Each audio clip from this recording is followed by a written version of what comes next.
అందరికీ నమస్కారం అండి.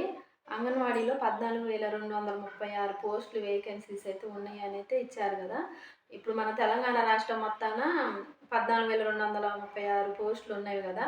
అయితే ఎవరైనా అప్లై జేసుకోవచ్చా అనంటే, మా స్టేట్ మొత్తం వాళ్ళు ఎవరైనా అప్లై జేసుకోవచ్చా అంటే, అలా అనేది ఉండదండి. ఎందుకంటే ఏ విలేజ్‌లో అయితే టీచర్ పోస్టు లేదా హెల్పర్ పోస్ట్ ఖాళీగా ఉందో, ఆ విలేజ్‌కి సంబంధించినవి మాత్రమే ఆడ వేకెన్సీస్ అనేవి ఉన్న టీచర్‌ది, ఆయాది అప్లై చేసుకోవడానికి ఆ విలేజ్ వాళ్ళకి మాత్రమే అవకాశం ఉంటుంది. హ్మ్. రాష్ట్రం మొత్తానయితే ఖాళీలున్నాయి గదా! మేమందరం అప్లై చేసుకుంటే మాకు వేరే దగ్గర వస్తదనైతే ఉండదు.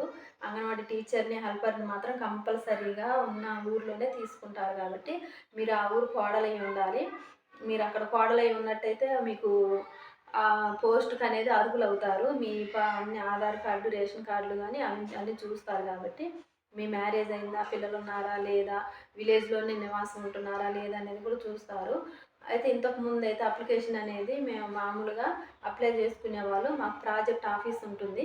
అక్కడ ప్రాజెక్ట్ ఆఫీస్‌కి పోయి ఇప్పుడు మా విలేజ్‌లో అంగన్వాడీ పోస్టు, టీచర్ పోస్ట్ ఖాళీగుంటే ఆ విలేజ్‌కి సంబంధించిన పోస్ట్‌లో ఖాళీ ఉందని నోటిఫికేషన్ అనేది గ్రామ సర్పంచ్ గారికి మా మేడం వాళ్ళైతే వచ్చి గ్రామ పంచాయతీలో నోటీస్ బోర్డులో అయితే అంటించెళ్ళటం జరుగుతుంది.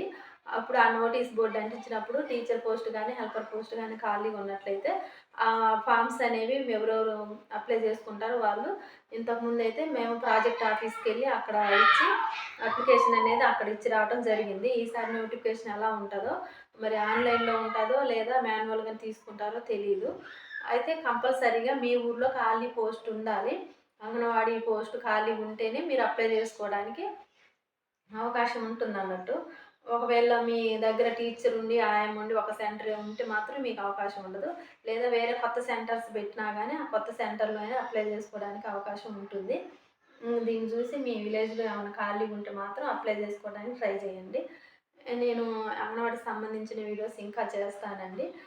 కొంతమంది నాకు ఈరోజే అడిగారు. ఏమననంటే ఇయర్ ప్రాబ్లమ్ ఉన్నవాళ్ళు మరియు వితంతువులు అప్లై చేసుకోవచ్చా అనైతే అడిగారు.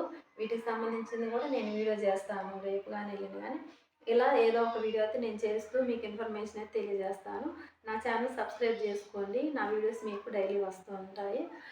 ఇదండి అంగన్వాడీ పోస్ట్‌కి సంబంధించి మీరు ఏ విలేజ్‌లో ఉన్నారో ఆ విలేజ్‌లో ఖాళీ పోస్ట్ ఉంటే మాత్రమే మీరు అప్లై చేసుకోవడానికి అవకాశం ఉంటుంది. థ్యాంక్ యూ అండి.